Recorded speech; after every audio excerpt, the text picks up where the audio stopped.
Здравствуйте. Сегодня я продолжаю показывать позиции, где много было очень ошибок в партиях, в позициях при разыгрывании. Но я вот считаю, если грамотно использовать их в тренировочном процессе, эти позиции, то можно извлечь определенную пользу. Даже, я могу сказать, немалую пользу.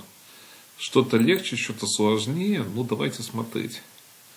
Конечно, ужасно тут ход в партии был. FG3. Понятно, что надо было CD4 и вокруг этой шашки вот сейчас вот крутиться. Ну, позиция, я думаю, что ничейная все-таки была. FG3 даем пару секунд подумать, как бы вы пошли. Естественно, надо было DC7 и сохранить эту тычковую шашку. Поменять ее, ну, я не знаю, как поменять, потому что C3, во-первых, мешает, и как-то поменять логично только было GF и куда-то вот дальше на E3, ну, здесь шашка C3 мешает, то есть позиция очень плохая. Ну, вот, допустим, я вам даже покажу вариант. Если вообще FG3 здесь ходить, понятно, что это не лучший вариант. Здесь тогда получается оппозиция. То есть даже вот эти вот позиции можно использовать каким-то образом для карточек, для быстрого очень решения. То есть, чтобы моментально дети показывали, либо взрослые показывали. Тоже, кстати, развивает очень сильно. То есть, я не знаю, наверное, все-таки по физиологии, почему я так задумался, по физиологии все-таки вот эти вот позиции, когда быстро решаешь определенные, они очень, мне кажется, развивают все-таки опытное полушарие мозга. То есть там есть кое-какие аналогии то есть с исследованиями, и поэтому я тоже считаю, что все-таки то есть мыслительная деятельность гораздо быстрее идет. Когда вот просматриваешь именно быстренько позиции, можно карточки то есть подготовить, либо сейчас же компьютеры есть, то есть ну, множество вариантов. Так, давайте посмотрим, как было в партии. Вот в партии было очень интересно. CD4. G3 побили, и вот черные захотели подострить, можно сказать, достаточно остро сыграть, и вот они сыграли так. И вот DC7. Ну и здесь как бы вы пошли за белых, естественно, ходить надо. AB4, и вот здесь вот CB6. И надо отдать, я думаю, HG3 и вот это вот ничья. А было AB6, HG3, ну и здесь как бы вы пошли, тоже пару секунд даю и пауза. Пауза, то есть AB4. И вот уже понятно, что позиция проиграна. Ну и так далее. То есть здесь, естественно, все просто. Так. Давайте дальше. Вот еще интересная позиция. Как бы вы пошли за белых. Давайте перевернем на позицию. Но здесь тоже не все просто и не без ошибок. Тут ход FG3. И вот GF4 надо, потому что иначе... Давайте где-нибудь... Не знаю, какой тут ход сделать. DC7, чтобы этих ударов не было. Так, вот это лучший ход или нет? Я еще, кстати, еще не уверен. А, нет, CD4, потому что есть ход CD4. И на D4, наверное, тут вообще быстро выигрывается. Но есть GF и есть здесь CD4. Допустим, надо ходить GF4. Почему я эти показал ходы? Потому что надо ходить. То есть, и вот идея, какая у меня была идея сегодня. Сюда, то есть отбиваем шашку и ED6. Ну и вот здесь вот у меня идея была такая: EF2, бой и FG3. Ну и вот здесь вот, если черные ходят неправильно, давайте я вам, во-первых, здесь опять скажу, что надо сделать паузу. В позиции понятно, что надо CB6 пойти. BC5, бой на C5. Ну и здесь ничего нету. Ничейная позиция. А вот здесь, если ходит FE7, ED6, как бы пошли белые в этой позиции. Ну, здесь вот АБ2 и как раз ту колонку строим ДЦ3, то есть не давая ни СД6, ни СБ6. Давайте я так покажу, чтобы наглядно было. Из-за этого хода GH6, CD2. Опять я ничего не даю. То есть, если ходить здесь... Кстати, в бразильской версии мог бы быть удар здесь.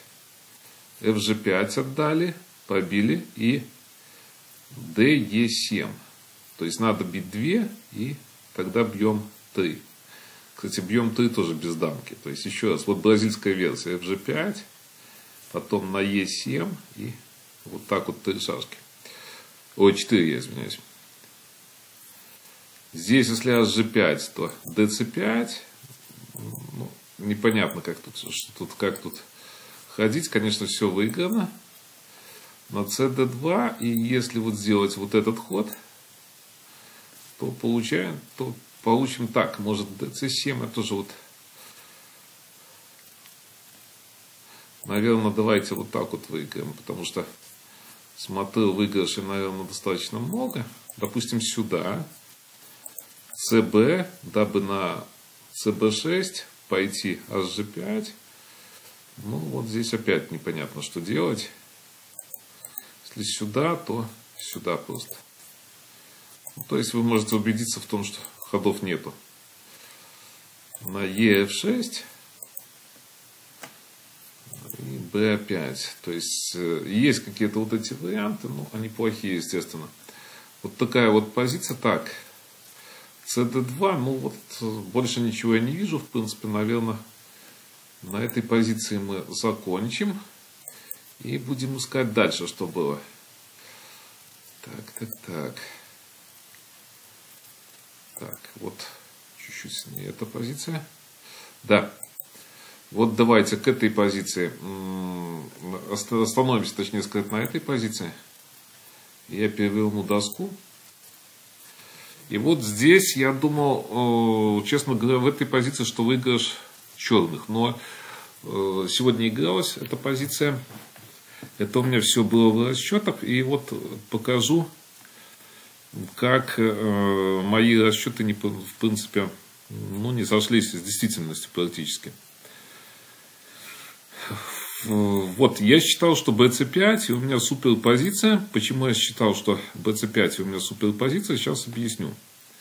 CD4 ход, CB6. Допустим, ход вот BA3, у меня основной план был DE7, CB2, GH. На этот ход, естественно, мы нападаем, поэтому надо проводить вот эту комбинацию маленькую, разменный удар и ED6. То есть с последующим забоем вот этой вот шашки. То есть вот это у меня был основной вариант. Ну вот BA3 получается, надо ходить. DE7, сейчас опять покажу, где у меня были в расчете ошибки. DC3 и вот GH4. То есть грозит вроде бы неизбежно. Ну вот здесь вот я считал, что CB4, допустим, B опять надо, опять угроза идет, и в принципе все у меня хорошо. Вот этот вот ход ED4 здесь хороший ход, и я его отбросил сразу. Почему? Сейчас я объясню, потому что считал HG3, и вот здесь тоже маленькая пауза, как бы вы пошли за белых. Смотрите, вот интересный вариант какой, DC5. И HG3, то есть ограничиваем сразу. Естественно, меняться плохо, потому что ED6. И вот HG3 я совершенно не видел в расчете. И здесь вот, кстати, вообще непонятно, как ходить. Если ходить HG5, допустим, GH, GF и CD2 получается. Вот такая позиция получается. Тут еще черным надо интенсивно думать, как сделать ничью. Ну, здесь, скорее всего, так вот надо. И я нашел сейчас вот такую интересную идею. То есть, интересную ничью. Хотя она, может, не сильно она интересная. Надо BC5 ходить. Естественно, нападаем. cd2 и f6. То есть идея главная, что нельзя ходить сюда. Вот эта вот мысль. И в любки. Так, ef6. Ну вот gh4. И gf. cd6. И вот fe3 просто отдал и пошел. АБ4, то есть успеваем мы пробежаться, по-любому занять главную дорогу. То есть непонятно что. Ну, допустим, так, и главную дорогу занимаем. Аналогично, там практически аналогично другие варианты проходят.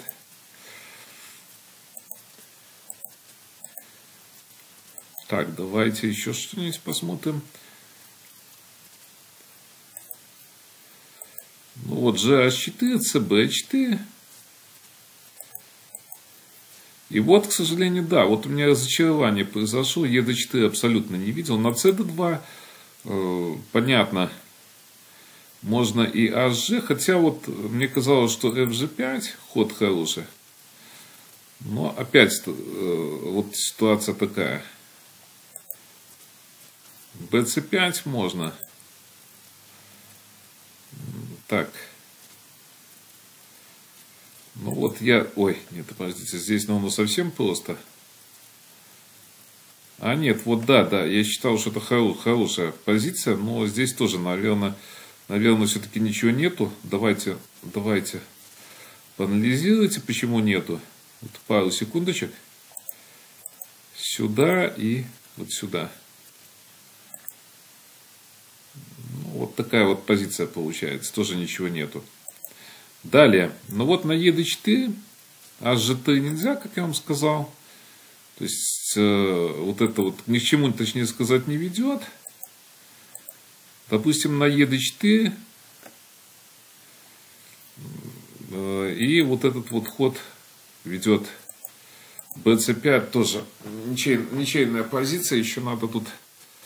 Наверное, даже черную. Хотя простая, наверное, ничейная. Но еще как-то так вот неактивно они расположены черные. Поэтому, наверное, еще черную чуть надо посчитать тут. Хотя я думаю, что все то есть достаточно просто. Ну вот видите, такие моменты. То есть...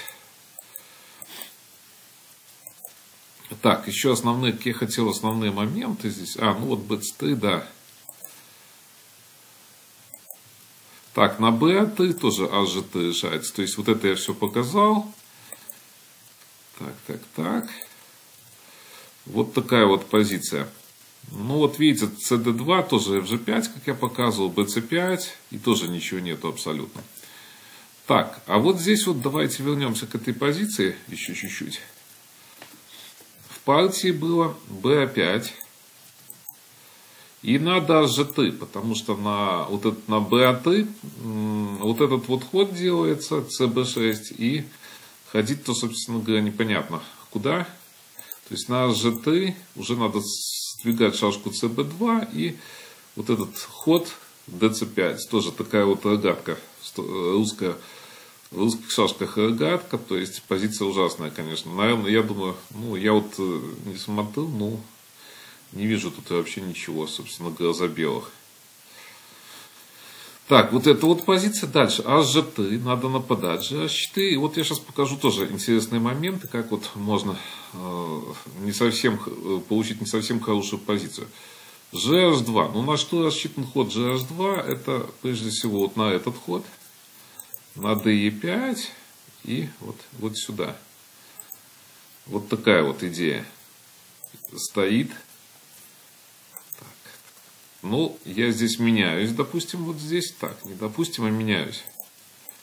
И вот здесь вот тоже надо очень внимательно быть в этой позиции. Кажется, что она ничейна, но вот ход HG3 тоже проигрывает. Из-за DE3, GH и FE. И непонятно, куда ходить. То есть на этот ход вот эта идея.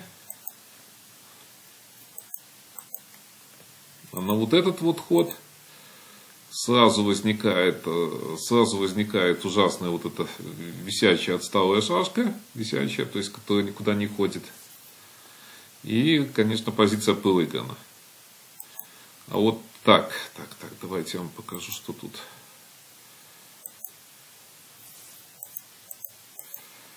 ЦБ6, естественно, GH2, BC5, вот.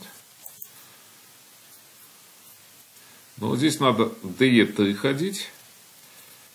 Ну и опять, тут уже, конечно, ничейная позиция. Я не знаю даже, какие тут ловушки ставить можно. Так, какие тут ловушки. Ну вот DE7, CD4. А, вот да, здесь я, кстати, еще позицию вот хотел показать вам, она очень важная. Здесь в этой вот позиции, подумайте хорошо, как ходить за белых. Тоже маленькую паузу делаю. Я эту позицию считал, и вот у меня, кстати, очень все плохо получалось за белых, потому что я считал только ход CD2. EF6. То есть остается ход на этот ход.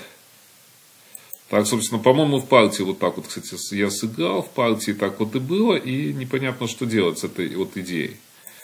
АБ4, тогда ЦБ6. То есть я грожу на Б5 связать, Б5, БЦ, ДЦ5 и ФЕ5. И вот здесь вот, собственно говоря, ходов нету. То есть на этот ход просто хожу ЕФ4 и вот все. Грожу вот этим вот ударом. Тоже такой ход отсли издали. Кстати, в расчете не очень такой. Я не знаю, как кому, но для меня вот очень тяжело, допустим, в расчете ход. Вот таким образом ходим. И вот здесь вот как, вроде бы тоже плохая позиция получается, но CD2 то хочется, CB2 все-таки. То есть здесь. Здесь давайте несколько моментов посмотрим. Так, вот. На GH4 получается ED. Нападать вот здесь вот как раз важный момент, что нападать нельзя. Видите, CD2 я бы напал, да? А на B2, то есть...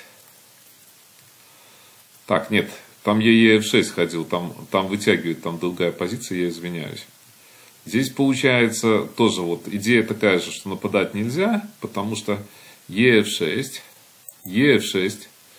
Дальше АБ4, ну и вот АБ4 и нападение со всех сторон, в принципе, и ничего нету получается. Ну, АЖ, ДЦ и вот такая вот позиция.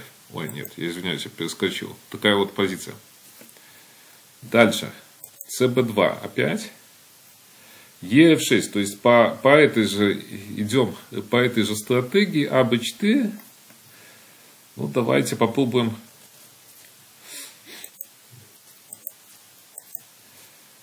Здесь получается. И вот здесь уже, видите, вот в этой позиции получается на D2. Раз. И здесь на D2 шашка была, то есть размена нету. А вот здесь ED4, как раз размен есть. И здесь, ну давайте, допустим, так. И DC будет. То есть здесь уже будет прорыв где-то в определенный момент. То есть ну, позиция ничейная должна быть. То есть не видно чего-то, потому что где-то DC3 и прорвусь.